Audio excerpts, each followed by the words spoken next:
Hello, my name is Sean Stennett. I've lived in Colorado Springs all of my life and watched it grow. I've worked in marketing for much of that time. Let's cultivate a marketing community and tell their stories. This is Marketing Colorado Springs podcast. Introducing Titus Jordan, author, speaker, coach. Hello, everyone, and welcome back to Marketing Colorado Springs podcast. This is my guest here, Titus. Hey, Titus. Hello there. How you doing? Doing great, doing great. Well, why don't you introduce yourself a little bit and tell us what you do and tell us what you got going on in the world. Well, thanks for having me on the show. My name's Titus Jordan. I am back in Colorado Springs after 3 years in Florida. I did do a little time in North Carolina as well. Spent the summer on a sailboat. That's quite the story. But came Mm, back to Colorado Springs in August, and when God opens doors and just universe lays things out in front of you, it makes it kind of easy to step into opportunities, and that's what I did. And so here I am spending time with the kids, hanging out with them, and enjoying and learning. Oh my goodness, the things that I've learned over the last several months has just been just incredible, and I look to share those lessons with others. So yeah, thanks for having me. nice, nice. It seems like you've had like an epiphany, wow, I'm intrigued. So tell me briefly about your sailing adventure and the time you spent in Florida and stuff like that. Like what happened there? Yeah, so I grew up in Florida, Okay. and after the divorce, I had the opportunity of going back down there. And I took the two youngest kids with me. And it's interesting, it was kind of like a good reset. We went down there for 3 years, had a great time. Sarasota is a beautiful place and quite affluent and beautiful and Hmm. lots of activities. They regularly would shut down streets downtown and have concerts and stuff like that. Yeah. I do miss home. Hmm. But there, my best friend was an alcoholic, Hmm. and the doctors kept saying he didn't have very long to live, didn't have very long to live. Hmm. And so in May, I made the decision to go back up, March, April, May, somewhere in there, beginning of the springtime, um, to go up to North Carolina where he was and spend some time with him. Mm. And so in that, uh, yeah, when I was leaving Sarasota, I was continually asking the question when I would look at my belongings, will this fit on a boat? Will this fit on a boat? Yeah. And in asking that question, I picked up a little part-time gig, was there for a couple days, and this guy says, "You seem like a pretty stand-up dude. My wife and I are going to New Hampshire. You want to stay on our boat for some cheap rent with some cheap rent?" And I said, "Absolutely." And Cool. so that door was opened, and Uh-huh. I learned a lot. I got my sea legs, right? Got my sea legs and realized what it's like to cook when you're Mm. swaying. And Oh, right. In the yeah, and galley. Oh. I lived in my bathing suit pretty much. Sure. And yeah, it was way cool. I saw some incredible. So where I was at in North Carolina was New Bern, and Uh-huh. it's right on the junction of two rivers. Nice. And I saw, some just beautiful scenery of around the marina, and just living the best life. Really, it's just a blessing. That's incredible. That sounds amazing. Life is so short. I think Titus is encouraging us all to go on an adventure and seize the day and kind of Yeah. seize the sea, if you will. So that's perfect. That's perfect.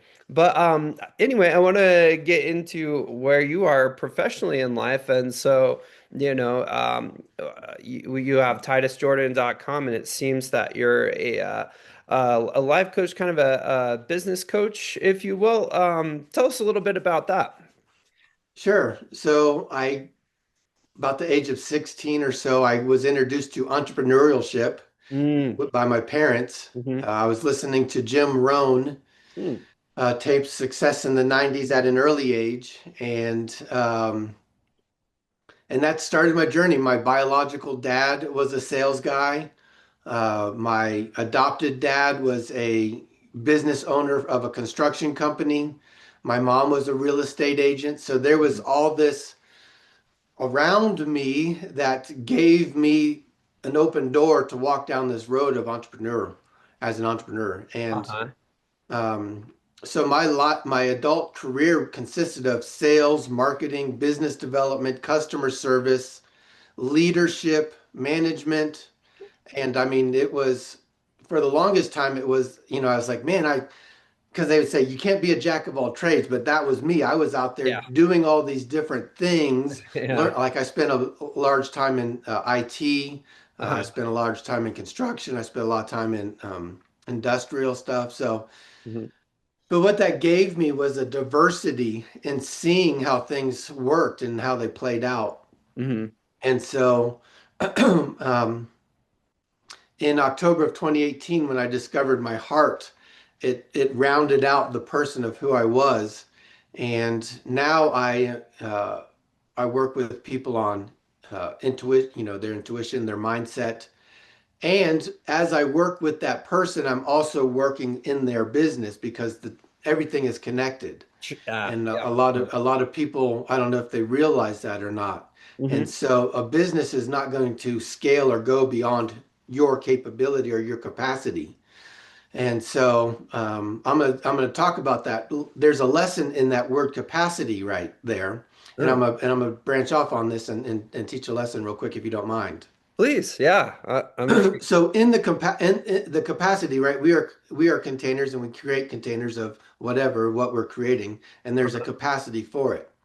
And there's a prayer that says, increase my borders, enlarge my stakes, and increase my capacity. And that is good, right? I Hmm. turned it into a statement where right, we want to keep control, we want to stay in our power. So I make a statement, I increase my capacity, I enlarge my tent stakes, I increase, and so it's a statement. You want to grow as a person, and yet you don't want to grow past rupture. Yeah. Right. There's a breaking point.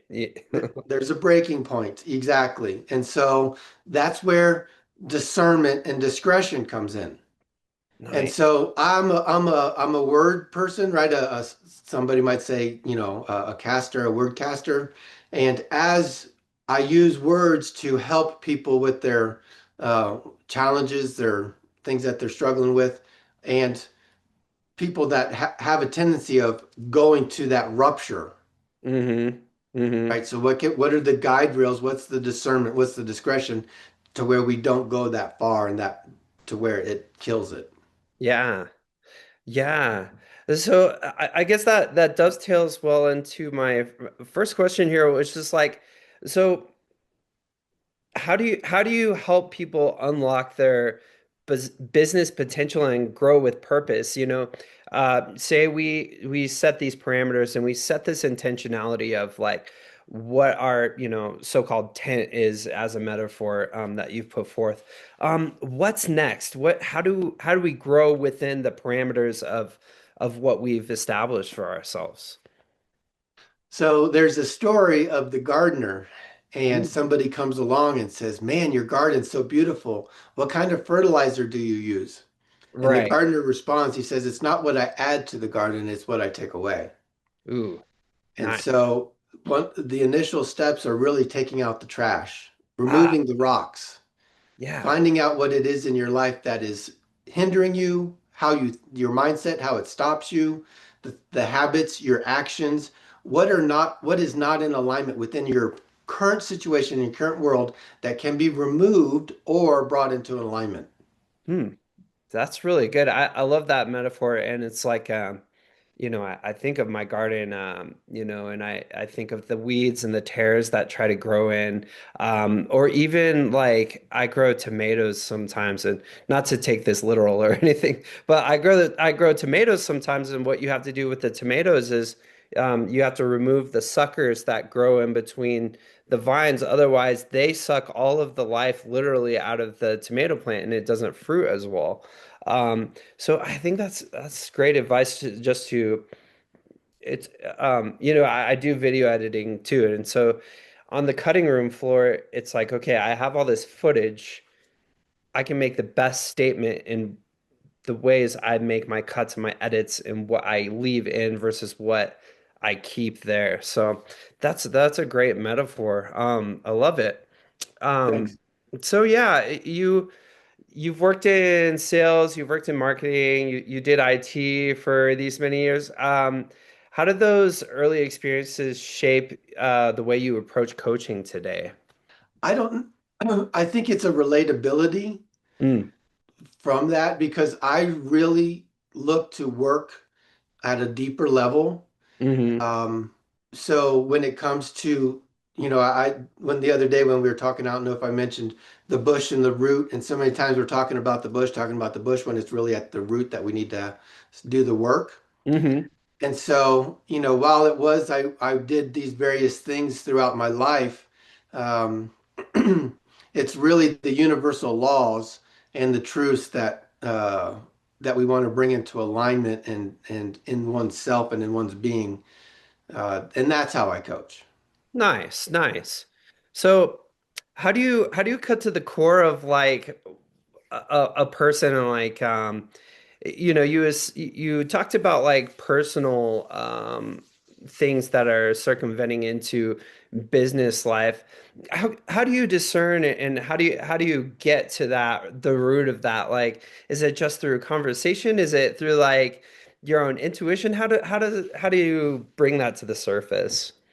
So this is so cool. So I talk a lot about, two sides of a coin. Uh-huh. And one of my sayings to people is your speech betrays you. Mm. Yes, your speech betrays you. And so that's kind of my job is to sit there and listen and have conversations with these people and Mm. listen to what they're saying. And then I can say, okay, this is what I heard you say. Uh-huh. Uh-huh. Is this working for you or not? And they're like, Right. well, it doesn't work. Well, no, okay, great. I can see why it doesn't work. So how can we change your language? How can we change your mindset? How can we change your actions to where they are congruent Uh-huh. and not what we have No, present moment? that's great. That's great. And so um you emphasize aligning business goals with their inner wisdom. This aligns with what I'm saying here. Um so how do you help people balance that intuition with like a practical strategy in their lives? Sure. And that's uh, the dance, Yeah. right? I think a lot of times people, and this has been brought to my attention recently, right? Because I used the word balance. And they're Yeah. like, is it really balance? And it's not really balance. There's, I'm a Libra, and so there's a lot of that plays into my world, but, Sure. and it's really a dance. And when I think about it, it's like that smoke, like you put out the candle or something, or there's that wisp of smoke, and Mhm. you just kind of see it, just kind of dance through the air. And that's really what it's like. Okay. Okay. You're a Libra. When's your birthday? September 27th. Okay. My daughter's the 25th. Okay, I too am a Libra of October 4th and my son's October 3rd. So we got a lot of that going around here. that's good. So I feel like we're in good company. So once you've instilled some of these values and like established the core of like how these people can dance, so to speak, within their self. How do you define tangible success for your coaching clients? Like, what outcomes are you aiming or to help them achieve? Yeah. Yeah. And so I'm going to take this back to even further into like the world hmm because we are taught not to feel. We are Mm, taught not to express emotion. We are taught to numb. We are taught to, suppress. yeah. And now that I have that awareness, I am helping others flip the script Hmm. to where they can feel, to where they can create, where they can give themselves permission. If you look out on my Facebook, my Titus Jordan Hmm. on Facebook, my last post was giving yourself permission, Ah, nice. right? Right. Yeah. And so I've come to a point in my life where I'm going to start taking control and giving myself permission. And I'm not going to operate any longer under the paradigms and the narratives of, my parents and society and all the other religion and other things Sure. that had influenced my life in in an incongruent way with who I am as a person. Nice. So what do you see like it sounds to me like you're saying people get in the way of themselves. What's some examples of where you've seen people like put rocks in their garden, so to speak? Right? Well, we have a we I say, we create our own reality, we create our own suffering. Yeah. Uh, and so when you find yourself in this suffering and this grief, ask yourself why.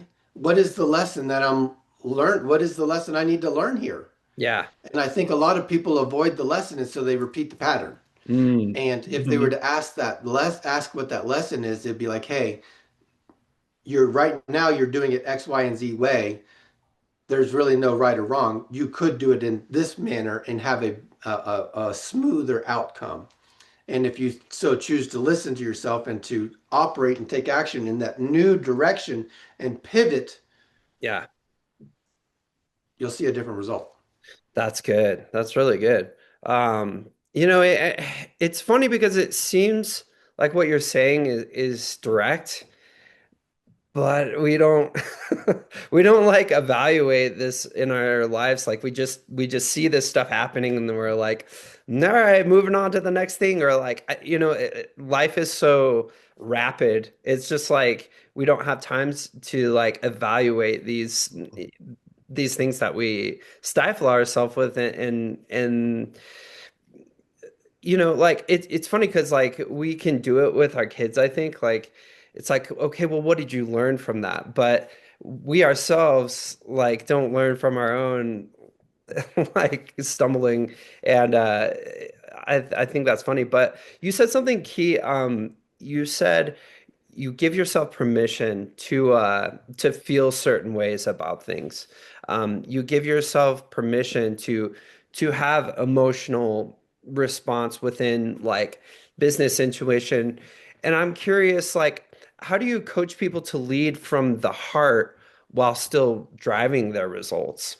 Leading from the heart while still driving results. Well, ultimately, when you come to realize how this world and the universe operates, Mm, it is in that creation, God, whatever, is designed to work. And hmm so it's in surrendering to that flow, it's in surrendering to that feeling, it's in surrendering to that emotion, that intuition, that you'll actually see better results. mm, It's usually when we start operating in our intellect, we start trying to figure it out, we start operating in our lower faculties, our strength, right? It's when we hmm start operating there, that's when we cause tension, there's tension. How do you choose to operate?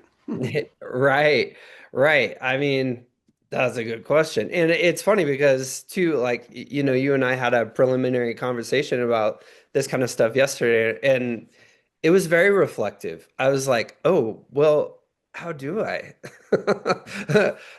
What am I like? Like I start looking in the mirror and like, like what am I like? Like where could I pivot? Where could I grow? Like, how can I broaden my horizons and my tent stakes or expand the parameters of my garden, soil or what have you? I think that's really good, and it's for me, it's a lot of inward thinking and a lot of inward like honesty, I guess, like a brutal almost amount of like, oh man, that's kind of ugly, or like, ooh, you're really kind of messing up here. It seems a bit touchy though, like. how do you approach your clients in like a meaningful way where you're not like offending them maybe or like saying, "Hey, well, look at this. You're looking pretty ugly there, aren't you?" Like, Yeah, so it's you go because I've been there, yeah. Yeah.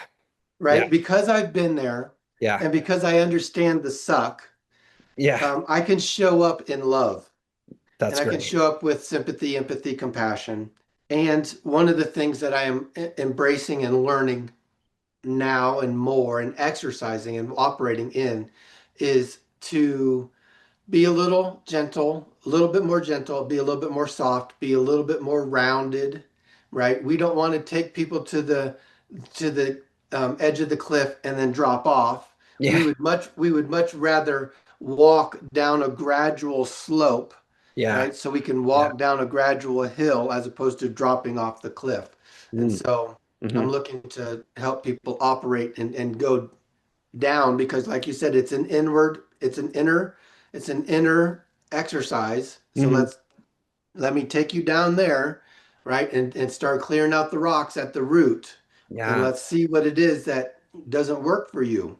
You know, you were talking previously, you had mentioned something about, oh, you do it with your kids, but we don't have time, Yeah.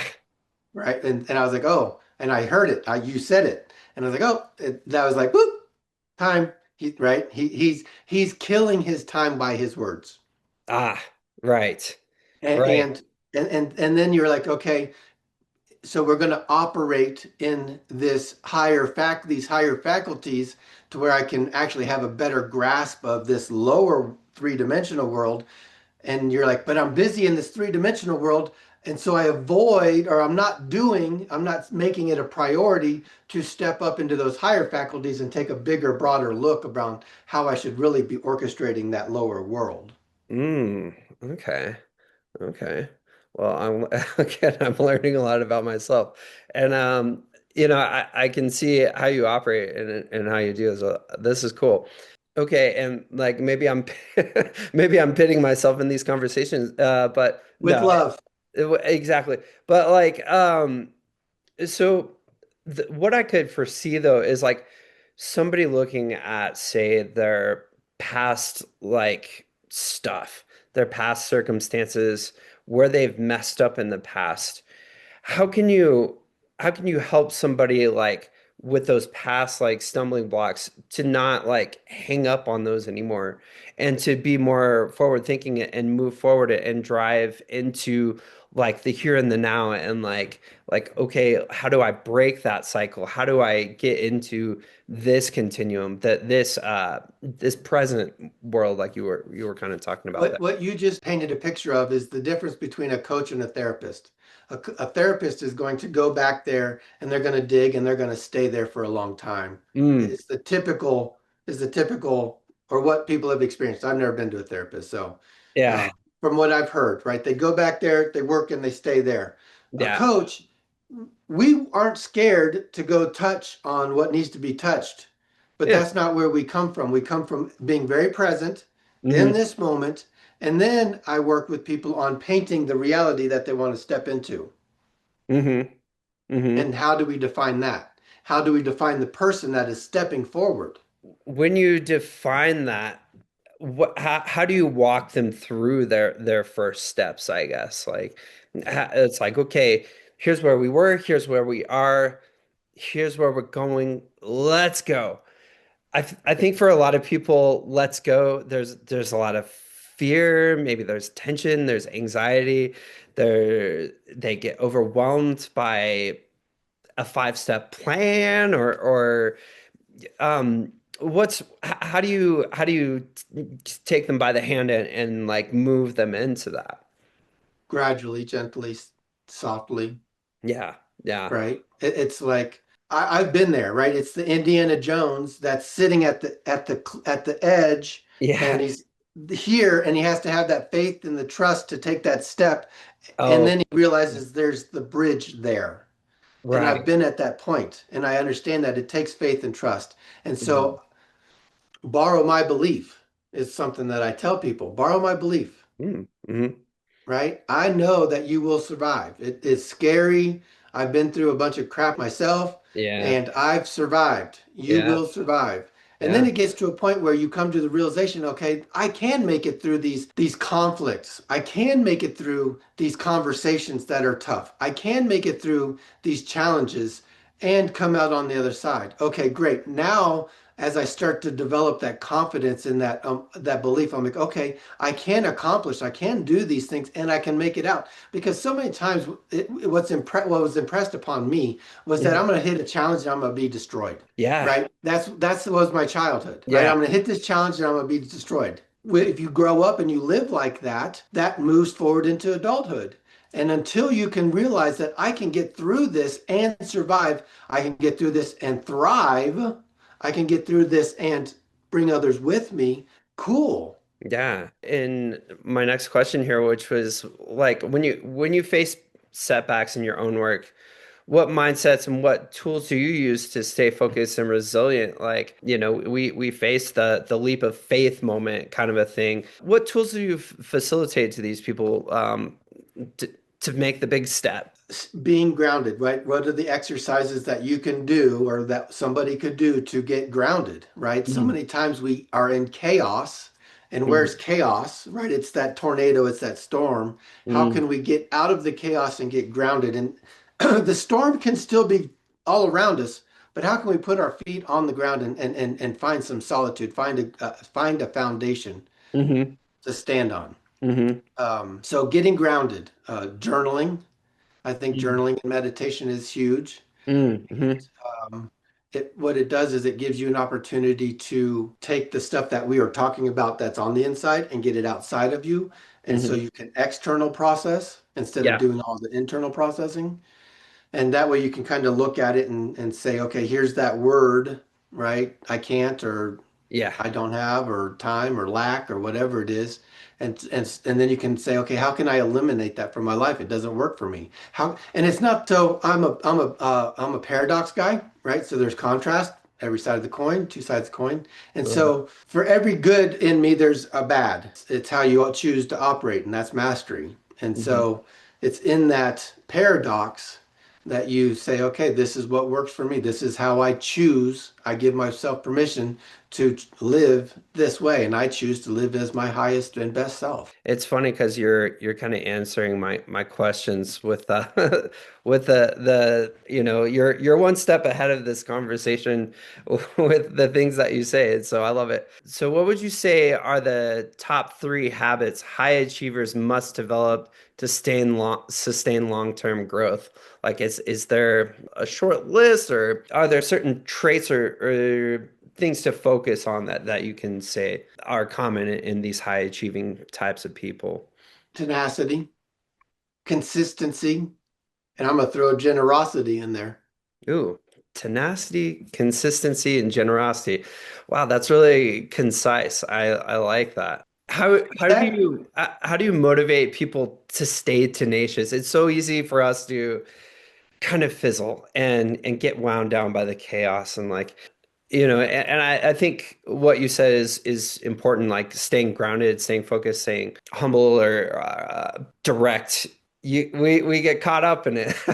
How do you stay tenacious? How do you keep that drive going? What's something that we can remind ourselves with? sure, and I don't motivate, right? It's like you give a man a fish, you feed him for a meal. You teach a man to fish, and you feed him for a lifetime. Right, right.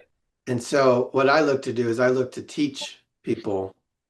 So how do you teach somebody to be their own motivator, to be their own motor, to be their own energy, to be their own generator, to be tenacious Right. in being that?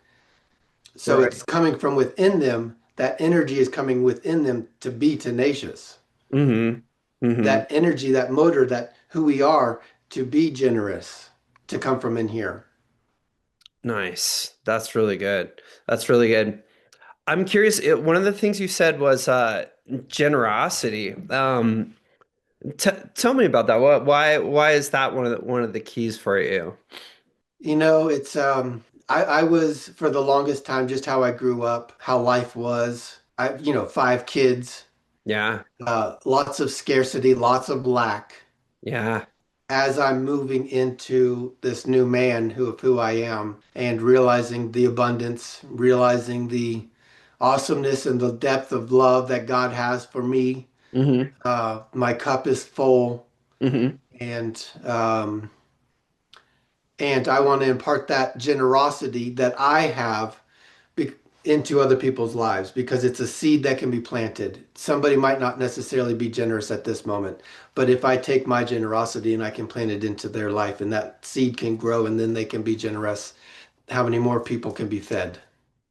Yeah, that's great. That's great. I wholeheartedly agree with you. I think, and I don't believe that we're speaking on just platitudes either. Like, these are things that would really make the world a better place if we could just do these things for ourselves. And it's Christmas time. I got my tree up, and it's more than just a religious kind of spirit. It's like it is what you're talking about. It is that generosity. It is that idea of building community, and that's largely what this podcast is about. To harnessing the spirit of the entrepreneur, levitating towards these thoughts of marketing and growth, expanding it to our group of people in a direct sphere of influence. I talked to so many of my guests, and we're like, not every city is like this.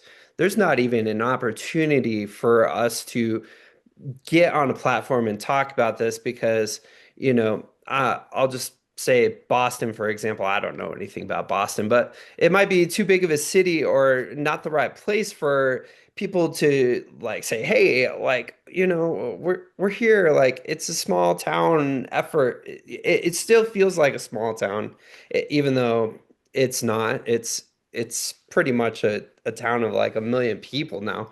But it still has that small town feel. And like in the marketing side of this world, we help each other. And like I mean, there's so many wins if I'm helping you, Titus, with your coaching efforts, plugging into a larger network of people, um, be it other business owners or be it other coaches such as yourself, saying, "Hey, I can't do this, but you do this well," and then you saying the converse, "I do this, but I don't do this well," leaning into each other, and so. I think that's so huge. So one other question I had, though, is, you ended up in Florida for a while. What made you come back to Colorado and Colorado Springs, namely? There's no coincidences, right? Yeah. So it was so that I took two of the kids with me to Florida Okay. and they were living on their own, and I was up in North Carolina. My daughter got married in Colorado, so we all came Wow. back here in June for the Yeah. wedding. Cool. And then in, July, we were talking how we wanted to, kind of come back to Colorado. The two of them wanted to come back to Colorado, and a friend of mine called me and said, "Hey man, I need help with my business." Yeah. And so it just, I kid you not, it just lined up so beautifully and perfectly. So I'm out here with five of the kids. Okay. Helping my buddy with his business Yeah. and doing what I do, touching lives. And I believe, and even since I've been here since August, I have this transformational adventure that I've been on for the last 8 years or so now. And Uh-huh. when I was coming back to Colorado, I'm thinking, I've cleaned house pretty freaking good. I mean, I got a lot of things squared away, and I'm like, my confidence is back, and I'm like, okay, cool. Yeah. Yeah. And I get here thrown into a relationship is an incredible mirror. You're talking about that mirror, how I am, in our conversations, you're kind Yeah. of seeing that reflection of yourself. And Uh-huh. so I got into this. I was in this relationship, and it was a huge mirror, and it was a very deep relationship, which caused me to go to see things much deeper than I had seen before, if that Mhm. makes sense. It And it gave does. me an opportunity to look at some things in my life that were holding me back. A Wow. fear, Yeah. anticipatory fear that Oof. I had that would keep me from moving forward and taking action. And so facing those devils and those demons is something that I've just done recently. And so we're always looking to grow and become and deal with the shit that's inside. That is so awesome. Well, beautiful. I am literally about to run out of time here. But man, it was so great talking to you, Titus. I'm so glad you ended up here. It's all destiny. Something I say as a sign off is we're trending upward, Colorado Springs. And so definitely check out Titus out, check out titusjordan.com and see more of what he does. And over and out for now, Titus. It's so great to meet you and to speak with you today. Yes, brother. We'll be in touch. Absolutely. Yep. Have a blessed day here.